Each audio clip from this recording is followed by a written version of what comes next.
আচ্ছা, আপনি কখনো প্রেম করেননি? মানে আগে কখনো রিলেশন ছিল না? নিজের প্রয়োজন আর পরিবারের প্রয়োজন মেটাতে মেটাতে আসলে গার্লফ্রেন্ড বানানোর বা প্রেম করার সময় পরিস্থিতি কোনো কিছুই হয়ে ওঠেনি। এই কারণেই আজকে আপনি এত প্রতিষ্ঠিত। না, প্রতিষ্ঠিত হয়ে ওঠার পেছনে গল্পটা আরো কষ্টের। কষ্টের কথা আজকে থাক।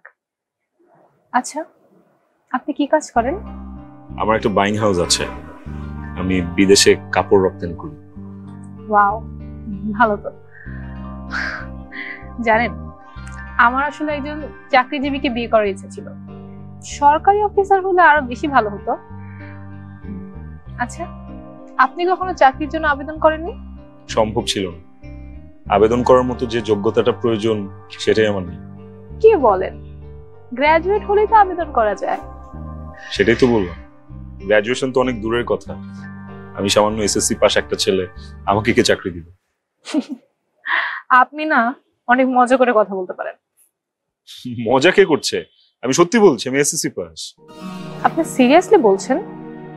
হ্যাঁ, কেন আপনাকে কেউ জানায়নি? কই না তো।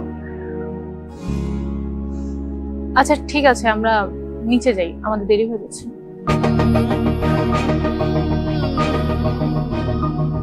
আমার মেয়েটা তো একটু লাজুক, তো দুজনের মনে হয় কথাবার্তা বেশ জমে গেছে, তাই না?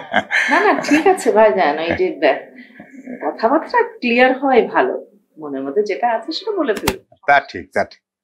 ওই যে এসে গেছে, আয় মা আয়, বসো। আয় বাবা।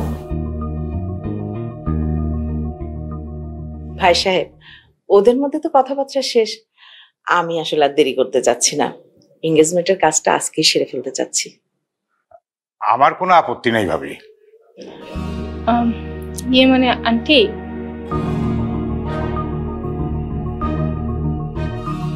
আমার একটু সময় দরকার ছিল, আমি বাবার সাথে পরামর্শ করতে চাই। ঠিক বুঝলাম না মামনি। মানে আমি বাবার সাথে পরামর্শ করে আপনাদেরকে কিছুদিন পরে ডিসিশনটা জানি। বা ওনারা একটু সময় চাচ্ছে, নিক না। কিন্তু সবকিছু যখন ঠিকঠাক হয়ে আছে, দেরি করার কি দরকার? মা, সবারই তো একটা নিজস্ব মতামত থাকে, ওনারা সময় চাচ্ছে, আমরা ওনাদেরকে প্রেসার করতে পারি। ঠিক আছে ভাইজান, আজ আমরা উঠি তাহলে।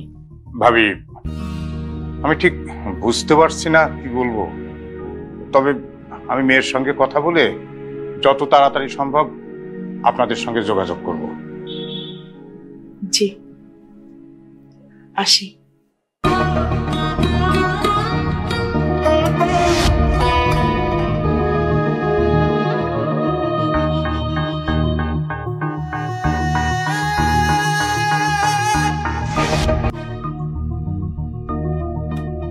আমার মাথায় আর কিছু ঢুকছে না, কোথা দিয়ে কি হয়ে গেল। ওমা, মারে, ওমা, তুই আর একবার ভেবে দেখলেও পারতি। বাবা, এখানে ভাবার কিছুই নেই। আমি এমন অশিক্ষিত মূর্খ ছেলের সাথে পুরো জীবন কাটাতে পারবো না। কিন্তু ছেলেটা তো প্রতিষ্ঠিত। তাতে কি হয়েছে? মানে আমার বন্ধু বান্ধব আত্মীয় স্বজন যখন জানতে পারবে যে একজন অনার্স পড়ুয়া মেয়ের সাথে একজন এসএসসি পাশ করা ছেলের বিয়ে হয়েছে, সবাই কি বলবে বলো? আহ, ছেলেটার কপালে তো লেখা নাই যে সে এসএসসি পাস। ছেলেটা আচার আচরণে যথেষ্ট ভদ্র, নম্র, আর তাছাড়া এরকম ভালো ছেলে সহজে পাওয়া যায় না রে মা। তারপরেও বাবা, আমি এমন অশিক্ষিত ছেলেকে বিয়ে করতে পারবো না। আর বাবা, তুমি কেন মনে করছো আমি আমার জন্য ভালো একজন ছেলে খুঁজে পাবো না? আমার বিশ্বাস যে আমরা যদি ধীরে স্থির ভাবে সময় নিয়ে খুঁজি, আমি অবশ্যই আমার জন্য একজন যোগ্য ছেলে খুঁজে পাবো। আর বাবা, এটা আমার পুরো জীবনের ব্যাপার। কিন্তু মারে, এই বিয়ে ভাঙার কথা আমি তাদেরকে কিভাবে বলবো? তোমার কিছু বলতে হবে না, কালকে আমি ওনার সাথে দেখা করব আর ওনাকে সবকিছু বুঝিয়ে বলবো। বিয়ে ভাঙার ব্যাপারটা তুমি আমার উপরে ছেড়ে দাও। ঠিক আছে, তুই যেটা ভালো মনে করিস। ঠিক আছে বাবা।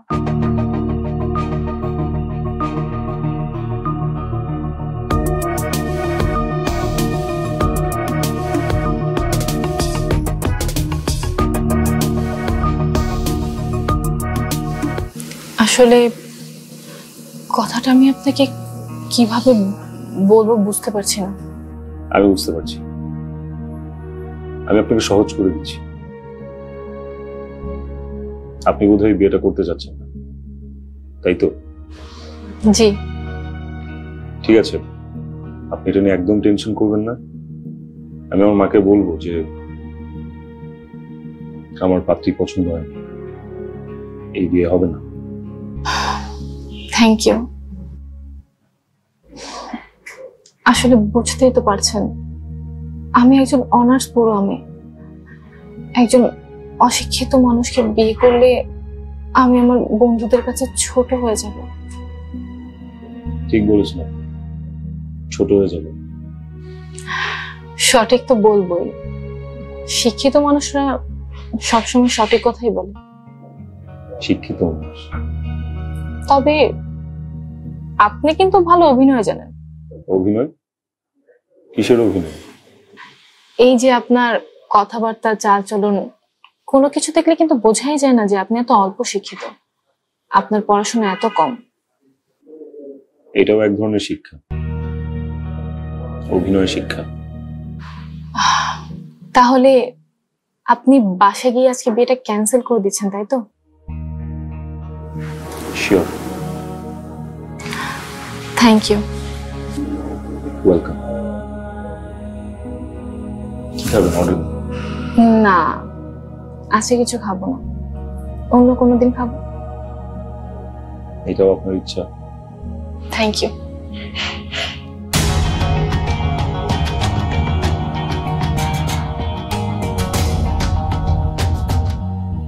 স্যার কিছু ভাবছেন? না। স্যার আপনাকে দেখে অনেক চিন্তিত মনে হচ্ছে। আচ্ছা মিস সীমানা, একটা প্রশ্নের উত্তর দেন তো।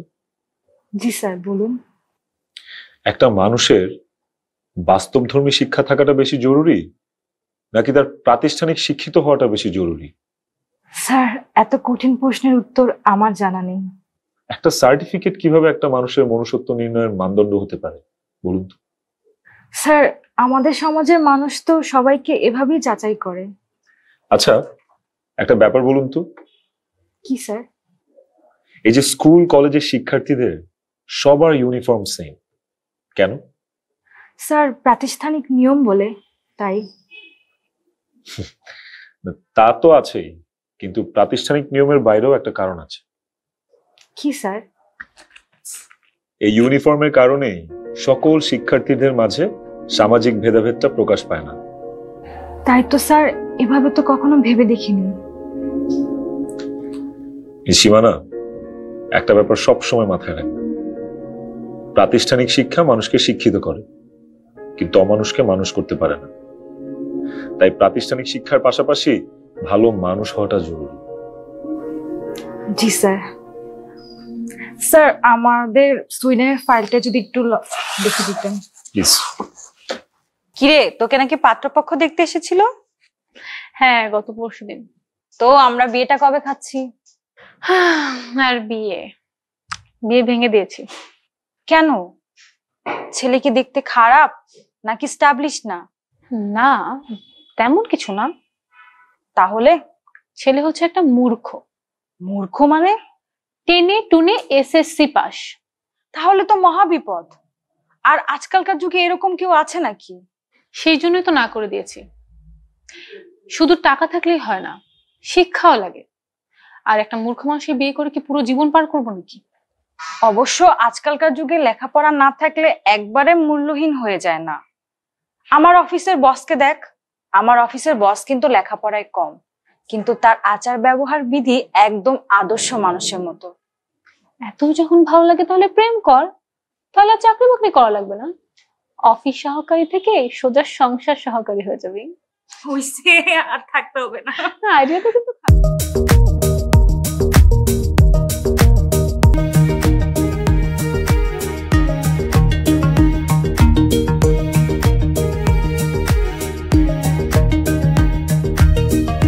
আরে আপনি এখানে? আরে আপনি যে, আবার দেখা হয়ে গেল।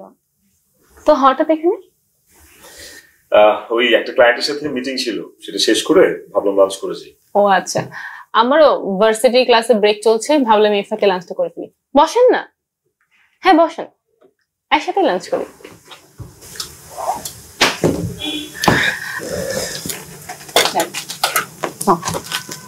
নেন আপনি মেনু কার্ডটা দেখেন।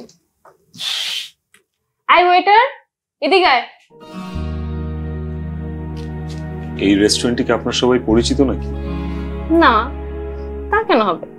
না, তুই করে ডাকছেন সবাইকে, আমি ভাবলাম পরিচিত হয়তো বা। আরে না, এমন ছোট চাকরি করার লোককে কি আর আপনি করে ডাকবো নাকি আমি? দেখুন, একটা মানুষের চাকরি যেমনই হোক না কেন, তাকে তার প্রাপ্য সম্মানটুকু কিন্তু দিতে হবে আপনার। আপনি করে ডাকা যা তুই করে ডাকাও সেই একই কথা। মোটেও এক কথা না।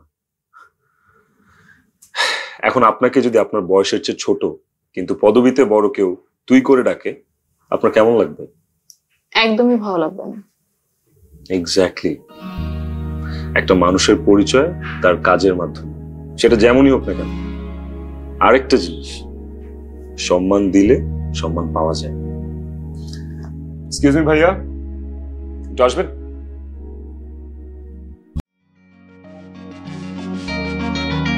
মা শোনো না, ভাইয়াকে ইদানিং খুব উদাসীন দেখায়।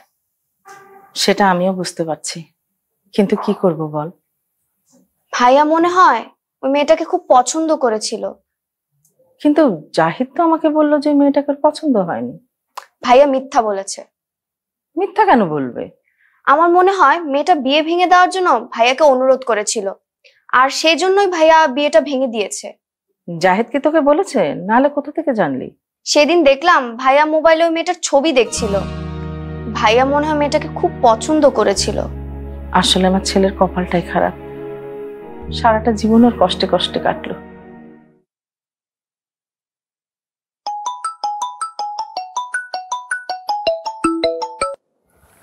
হ্যাঁ বল। হ্যালো দোস্ত, দোস্ত বাবা খুব অসুস্থ, বাবা হসপিটালে। কি কি হয়েছে?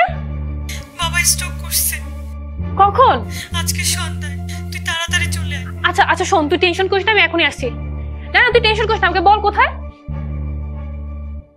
ডাক্তার কি বলেছে? ডাক্তার বলেছে খুব তাড়াতাড়ি অপারেশন করাতে হবে। এখন এই মুহূর্তে এতগুলো টাকা তুই কিভাবে ম্যানেজ করবি? অফিসের স্যারকে বলেছে, উনি বলেছে ওনার ড্রাইভারকে দিয়ে কিছু টাকা পাঠিয়ে দেবেন। কি বলিস? তোর স্যার তো তাহলে আসলে একজন ভালো মানুষ, এতগুলো টাকা কোনো জামানত ছাড়াই দিয়ে দিচ্ছেন।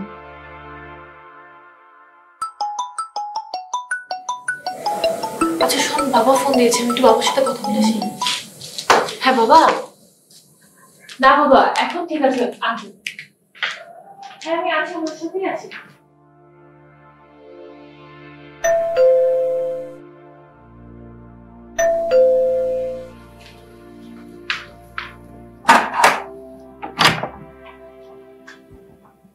স্যার আপনি আসুন, স্যার ভিতরে আসুন।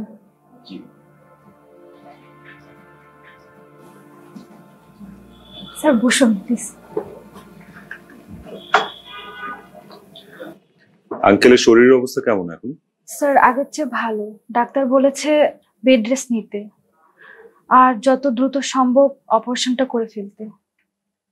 আচ্ছা এটা ধরুন, এখানে 5 লক্ষ টাকার একটা চেক আছে, এটা দিয়ে আপনার বাবার অপারেশন করান। আরো যদি লাগে আমাকে জানান। ধন্যবাদ স্যার, আপনি কেন কষ্ট করে আসতে গেলেন? এটা কি বললেন আপনি? আমার অফিসের স্টাফের বাবা তো আমারও বাবা। তাছাড়া টাকা দিয়ে সাহায্য করলে দায়িত্ব শেষ হয়ে যায়, তাই ভাবলাম যে আমি নিজে এসে একটু দেখা করে যাই।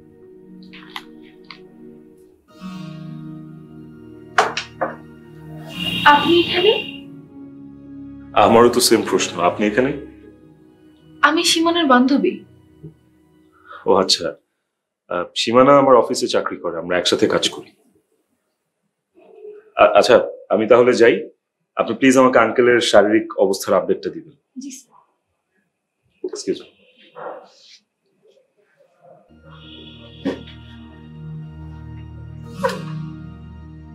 আমাদের স্যারকে তুই কি করে চিনিস? তোকে বলেছিলাম না, কিছুদিন আগে আমাকে পাত্রপক্ষ দেখতে এসেছিল। আমাদের স্যার সেই ছেলে যাকে তুই রিজেক্ট করেছিস? আমি কি জানতাম নাকি? তুই জানিস তুই কত বড় ভুল করেছিস? স্যারের মতো মানুষ পাওয়া খুব কঠিন, আর তুই এমন মানুষকে প্রত্যাখ্যান করেছিস। আমি আসলেই অনেক বড় ভুল করে ফেলেছি। আমি এখন সেটা বুঝতে পারছি। আমার ওনার কাছে মাফ চাইতে হবে।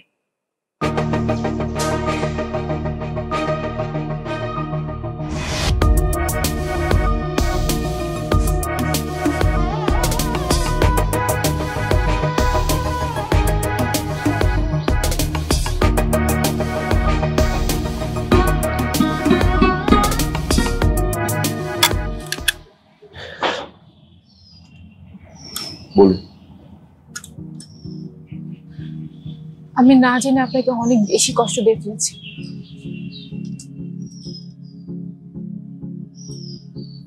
একটা কথা বলি, রাগ করবেন না। শুধুমাত্র প্রাতিষ্ঠানিক শিক্ষা না থাকলে না একটা মানুষকে আপনি অশিক্ষিত বা মূর্খ বলতে পারবেন না। বরঞ্চ অশিক্ষিত বা মূর্খ হচ্ছে তারাই যারা কিনা শিক্ষা এবং শিক্ষিতের মূল্য দিতে জানে না। একটা মানুষ মানুষকে ছোট করবে, সেটা কেমন শিক্ষা? প্লিজ, আপনি আর আমাকে লজ্জা দিবেন না। একটা কথা কি তামান্না জানেন, আমারও না পড়াশোনা করার অনেক ইচ্ছা ছিল। খুব অল্প বয়সে বাবা মারা যায়। অনেক কষ্ট করে কাজ করে করে এসএসসিটা পাশ করেছিল। তারপর আর পড়াশোনা করার মতো আমার ওই অর্থনৈতিক যোগ্যতাটাই হয়ে ওঠেনি। কলেজে পড়ার সময় বিদেশে পাড়ি জমাই, দুবাই যে দিনের পর দিন রাতের পর রাত পরিশ্রম করে যখন দেশে ফিরি, হাতে কিছু সঞ্চয়ের টাকা ছিল। সেই টাকাটা দিয়ে না একটা ছোট্ট গার্মেন্টস দিই। আজকে এই যে এত বড় অবস্থান দেখতে পাচ্ছেন আমার কোম্পানির, এইটা আমার পরিশ্রমের ফসল। নিজের পরিবারের খরচ, বোনের পড়াশোনার খরচ, এই সবকিছু জোগাতে জোগাতে না আমার আর কোনো শিক্ষা জীবন হয়ে ওঠেনি। টাকার পেছনেই ছুটতে হয়েছে। হ্যাঁ, আমি স্বীকার করি আমি মূর্খ, অশিক্ষিত।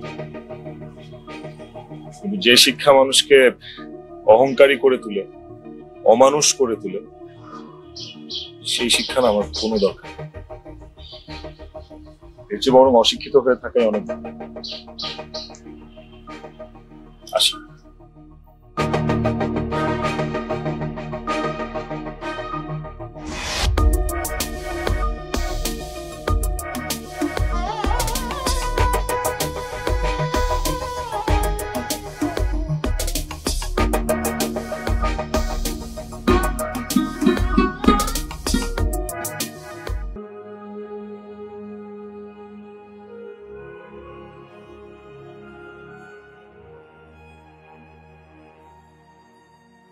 কিরে মা, মন খারাপ করে বসে আছিস কেন?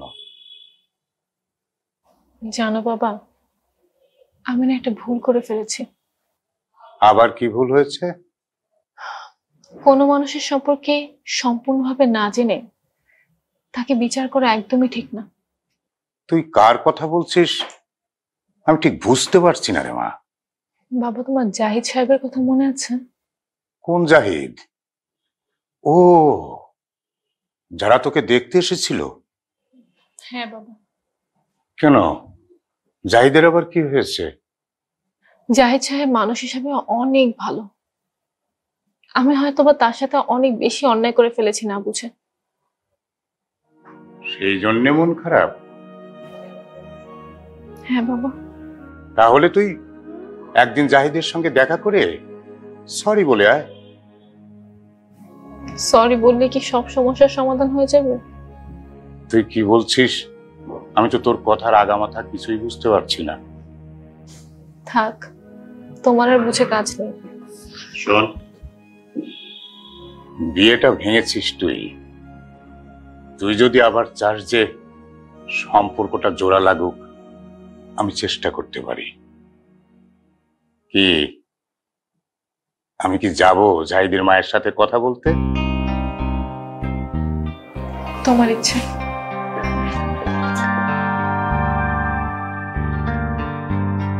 ভাই সাহেব, তামান্না মামুনিকে নিয়ে আসতে বলেন, আমি শুভ কাজে আর দেরি করতে চাই না। ঠিকই বলছেন। ওই সীমানা, তামান্নাকে তাড়াতাড়ি নিয়ে আসো। আয় মা, এখানে বসো। আসসালামু আলাইকুম। ওয়ালাইকুম আসসালাম।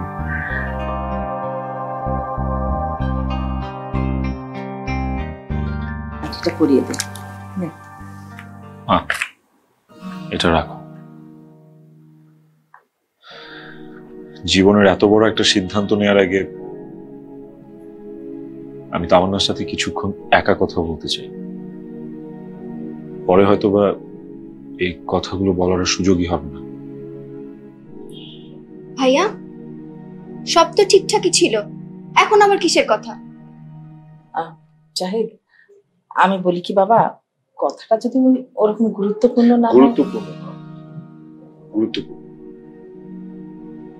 দুটো মানুষ সারাটা জীবন পার করে দিবে একসাথে, কথাটা অবশ্যই গুরুত্বপূর্ণ। ঠিক আছে ভাবি, ও যখন একটু কথা বলতে চাচ্ছে বলুক না। বাবা যাও, তোমরা যাও। তামান্না, আমার সাথে আসো।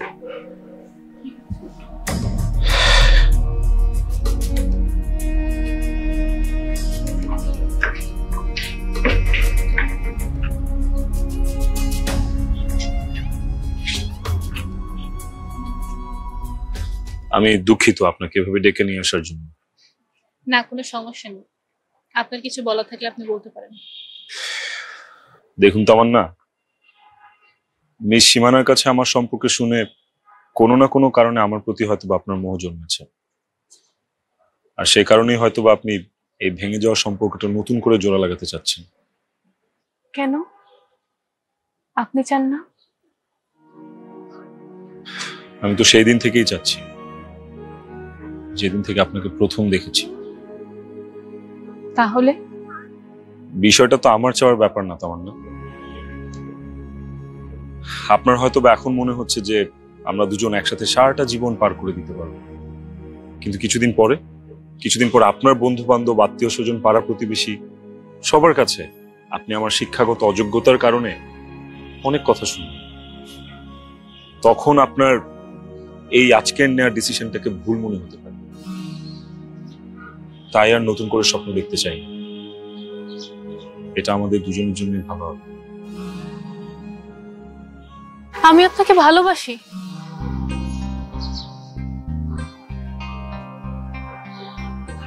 ঠিক বুঝলাম না। কানে শুনেন না? বলেছি আমি আপনাকে ভালোবাসি। কিন্তু আমি তো উচ্চ শিক্ষিত নই। লাগবে না, আমার কোনো সরকারি চাকরিও নেই। দরকার নেই। মানুষজন আপনাকে ছোট করবে। হলে হব, তবু আমার এই জাহিদটাকেই চাই, যার মনটা অনেক উদার, যে মানুষ হিসাবে অনেক ভালো, যে সবাইকে ভালোবাসতে জানে, আর যার পুরোটা হৃদয় জুড়ে শুধু আমি থাকবো। থাকবো না?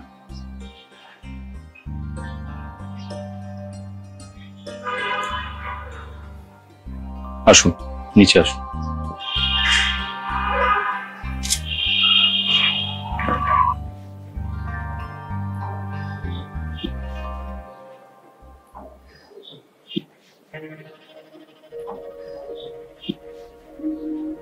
ওরা আসি না কেন?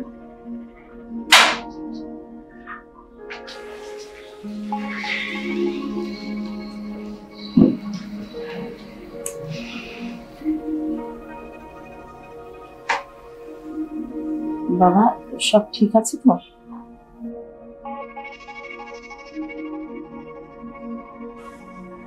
আলহামদুলিল্লাহ। আলহামদুলিল্লাহ। আমার ভাইয়ার বিয়ে, জানো মা আমার কি যে খুশি লাগছে। আমার সব বান্ধবীর ভাবি আছে, শুধুমাত্র আমার ছিল না। ফাইনালি আমিও দুলা ভাই পেয়ে গেলাম। সরি স্যার, ভুলে বলে কোনো সমস্যা নেই, তুমি আজকে থেকে আমাকে ভাইয়া বলে দেখো। তাহলে আর দেরি কেন বাবা, নে আংটিটা ওর হাতে পরিয়ে দে। না হাত লাগাই দে মা।